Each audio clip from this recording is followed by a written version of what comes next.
ये वही देश है जहां मां भारती की बेटियां सरहद पर दुश्मनों की छाती पर गोली दागने का हौसला रखती हैं, और वही देश जहां सियासत के मंच से एक मंत्री उस बेटी को आतंकवादियों की बहन कहकर बुला देता है। सवाल उठता है, ये सिर्फ जुबान की फिसलन थी या दिलो दिमाग में जहर भरी साजिश? 13 मई को मध्य प्रदेश के महू में एक सभा के दौरान शिवराज सरकार के वरिष्ठ मंत्री विजय शाह ने सेना की महिला अधिकारी कर्नल सोफिया कुरैशी पर शर्मनाक टिप्पणी करते हुए कहा, ये कर्नल सोफिया आतंकियों की बहन है। बस फिर क्या था? सोशल मीडिया पर आग की तरह ये खबर फैल गई, हर ओर गुस्से की लहर दौड़ गई। कर्नल सोफिया वो नाम जिसने सरहद पर अपने पराक्रम से दुश्मनों के छक्के छुड़ाए, अब उसी बेटी का नाम इस तरह घसीटना देश की आत्मा पर हमला नहीं तो और क्या है? झांसी में सड़कों पर उतरी कांग्रेस एफआईआर की मांग कर रही। इस बयान के विरोध में झांसी में कांग्रेस कार्यकर्ताओं ने मोर्चा खोल दिया है। सोशल मीडिया पर देश भर के जवान, पूर्व सैनिक, छात्र और आम नागरिक एक सुर में मंत्री की गिरफ्तारी और माफी की मांग कर रहे। ट्विटर, फेसबुक और इंस्टाग्राम पर #सेना का अपमान और #विजय शाह माफी मांगो ट्रेंड कर रहा। इस मामले में कई बड़े बड़े नेताओं के बयान भी सामने आए हैं। हमारे देश के अंदर मध्य प्रदेश के महू जिले में एक सार्वजनिक मंच पर भारतीय सेना को अपमानित करने के बाद, आतंकवादियों से संबंध जोड़ने के बाद मध्य प्रदेश के कैबिनेट मंत्री विजय शाह ने बोले, और अभी तक भारतीय जनता पार्टी ने उनको बर्खास्त नहीं किया और ना उनके खिलाफ मुकदमा लिखा।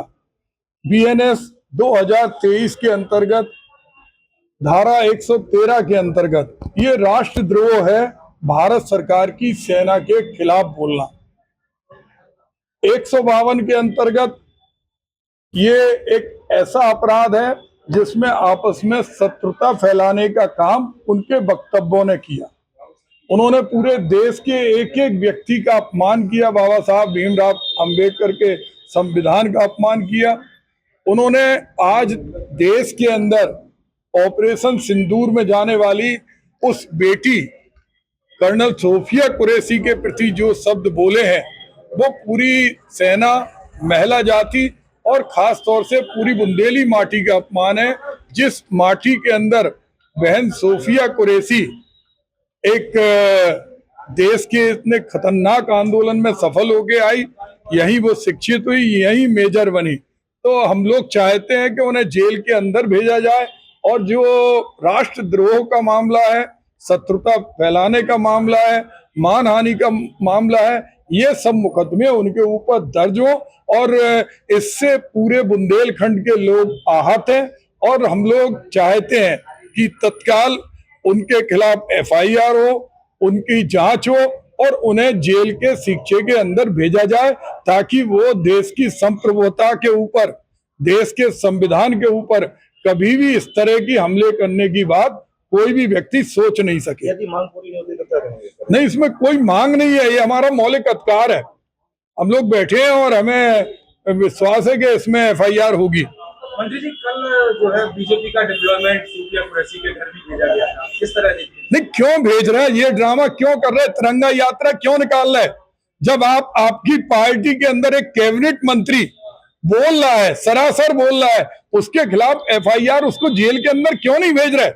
वो कह रहा है, सरासर कह रहा है कि देश की सेना के संबंध आतंकवादियों से हैं। वो कह रहा है कि सोफिया कुरैशी के लिए जो शब्द कहे वो शब्द कोई सुन सकता? आज उनके प्रदेश अध्यक्ष, मुख्यमंत्री कोई भी ऐसी कार्रवाई नहीं कर रहे हैं जिससे ये प्रदर्शित हो कि इनकी विचारधारा पूरी पार्टी की और पूरे देश के मंत्रियों की विचारधारा उस विजय शाह से अलग है। अभी आप एफआईआर दर्ज कराने आए क्या?